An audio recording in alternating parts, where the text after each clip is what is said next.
Hello everyone, welcome back to my channel Debi's kitchen. আমি দেবী তোমার সাথে আরও একটা নতুন রেসিপি নিয়ে এসেছি। তো ভিডিওটা স্কিপ না করে পুরোটা দেখতে থাকো, আর লাইক, কমেন্ট, শেয়ার এবং সাবস্ক্রাইব করে অবশ্যই পাশে থাকো। তো প্রথমে একটা নারকেল নিয়ে সেটাকে ভালোভাবে পরিষ্কার করে নিয়ে নারকেলটাকে ফাটিয়ে এর মধ্যে থেকে জলটাকে বের করে নিতে হবে।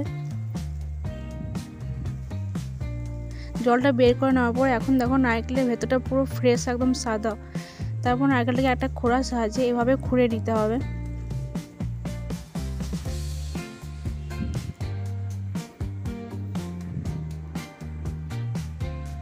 এভাবে আস্তে আস্তে পুরোটাকে খুঁড়ে বের করে নিতে হবে এর মধ্যে থেকে শাঁসটাকে। তারপর উনুনে কড়াই বসিয়ে কড়াইয়ের মধ্যে অল্প একটু জল দিয়ে এর মধ্যে পরিমাণ মতো গুড়টাকে দিয়ে দিতে হবে।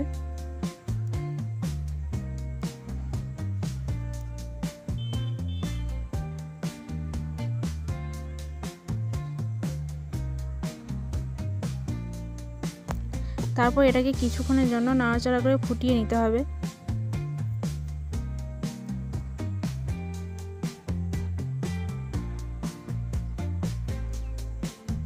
গুড়টা যখন ভালোভাবে ফুটে আসবে তখন এটাকে নামিয়ে নেব এবং একটা নেটের সাহায্যে গুড়টাকে ছেঁকে নিতে হবে।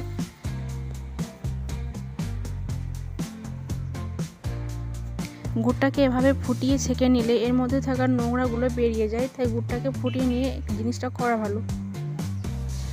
তাই আমি তারপর ওই কড়াইয়ে আবার একটু অল্প মতো জল দিয়ে এর মধ্যে পরিমাণ মতো চিনিটা দিয়ে দিতে হবে। আমি এখানে বড় কাপে 2 কাপ মতো চিনি নিয়েছি।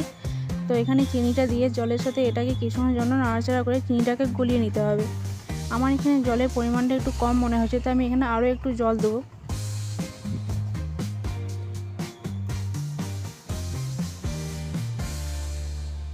তারপর চিনিটাকে এভাবে নাড়াচাড়া করে গলিয়ে নিতে হবে। চিনিটা যতক্ষণ না গলে আসবে ততক্ষণ এটাকে নাড়াচাড়া করতে হবে, তা না হলে চিনিটা তলে লেগে যাবে।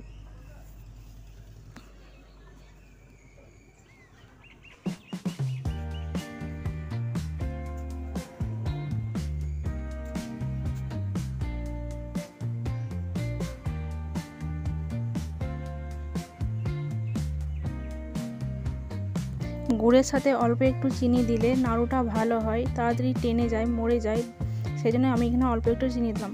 তারপর দেখো চিনিটা যখন গলে এসছে তখন এর মধ্যে আগে থেকে ছেঁকে রাখা গুড়টা দিয়ে দেবো। তারপর এটাকে কিছুক্ষণের জন্য নাড়াচাড়া করে ফুটিয়ে নেব। চিনি আর গুড়ের মিশ্রণটা যখন এভাবে ফুটে আসবে ঝাঁক নিয়ে, তখন এটাকে আরবার একটু নাড়াচাড়া করে নামিয়ে নিতে হবে। এভাবে ভালোভাবে ফুটে এলে এর মধ্যে আগে থেকে খুঁড়ে রাখা নারকেলটাকে দিয়ে দেবো।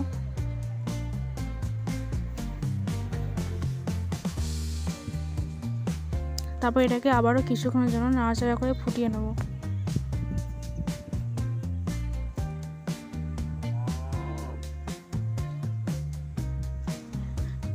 গুড়টা যখন ভালোভাবে ফুটে আসবে তখন এর কালারটাও একটু চেঞ্জ হয়ে যাবে।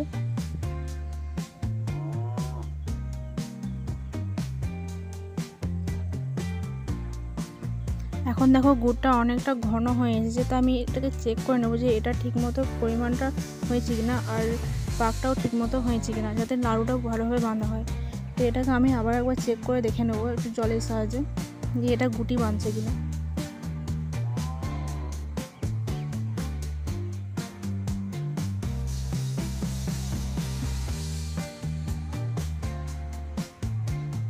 এখন দেখো গুড়ের পাকটা গুটি বেঁধে গেল, তখন বুঝে নিতে হবে যে পাকটা হয়ে এসেছে। এটাকে এবার নাড়ু বাঁধা যাবে।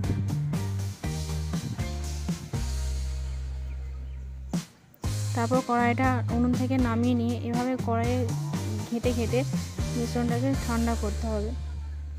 ঠান্ডা হওয়ার ফলে মিশ্রণটা আরও একটু জমাট বেঁধে আসবে।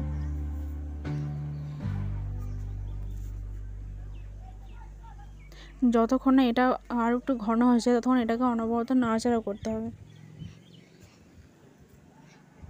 নাড়াচাড়া করলে এটা খুব তাড়াতাড়ি ঘন হয়ে আসবে আর এটা ঠান্ডা হয়ে আসবে।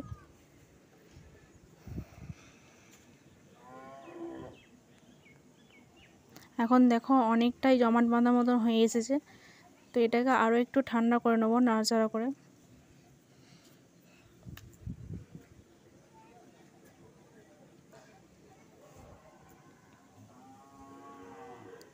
মিশ্রণটা এভাবে কড়াইয়ের ধারে লাগিয়ে দিলে এটা আরও তাড়াতাড়ি ঠান্ডা হয়ে যাবে। তখন এটাকে হাতে দিয়ে বাঁধানো যাবে, তাই কড়াইয়ের ধারে এটা অল্প একটু লাগিয়ে দেওয়া হচ্ছে।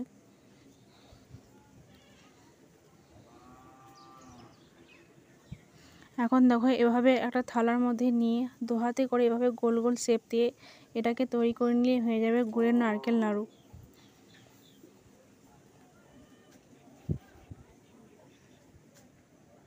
এভাবে এক এক করে সবগুলোই বেঁধে নেব।